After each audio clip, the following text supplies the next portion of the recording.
కాలంలో బాగా శ్రమలు, బాగా నిందలు, బాగా ఎదురాడేవాళ్ళు. ఒకరోజు అలా సేవ చేసుకుంటూ వెళ్తా ఉంటే ఒకరోజు ఎవరు ఏమనట్లేదంట, ఎవరు తిట్టట్లేదంట, ఎవరు ఎదిరించట్లేదంట. ఇక ఆ రోజు ఈయన సేవ మానేసి ఒక పొలం దగ్గరికి వెళ్ళి తాను నడిపిస్తున్న ఆ గుర్రమును దిగి ఆ గుర్రాన్ని చెట్టు కట్టేసి ఒక పొలంలోకి వెళ్ళి మోకరించి ఏడుస్తున్నాడంట. ప్రభా, ఏంది ప్రభా, శ్రమలు లేవు, కష్టాలు లేవు, ఎవడు తిట్టట్లేదు, ఎవడు కొట్టట్లేదు, నువ్వేమన్నా వదిలేసావా ఏంటి అని ఏడుస్తున్నాడంట. మనమైతే ఈరోజే నువ్వు నాతో వచ్చావు ప్రభా, అందుకే నన్ను ఎవడు తిట్టలేదు, ఈరోజే నువ్వు నాతో వచ్చావు ప్రభా, అందుకే శ్రమలు రాలేదు, ఇలా రోజు నాతో రావచ్చుగా. వాళ్ళ అవగాహన వేరు, మన అవగాహన వేరులేండి.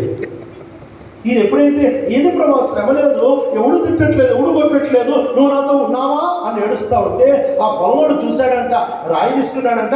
ఎరా ఇన్ని పొలాలుంటే నా పొలమే దొరికిందా నీకు ప్రార్థన చేయడానికి అని వేసి కొట్టంగానే ఆ రాయి తగలంగానే నువ్వు నాతో ఉన్నావు ప్రభా అని చేసి సేవ చేసుకుంటూ వెళ్ళిపోయాడు. వాక్యం నిమిత్తమై శ్రమ గ్యారెంటీ అండి, ఆప్షన్ కాదు. శ్రమ పుట్టించని వాక్యం నువ్వు చెయ్యలేదు అని అర్థం.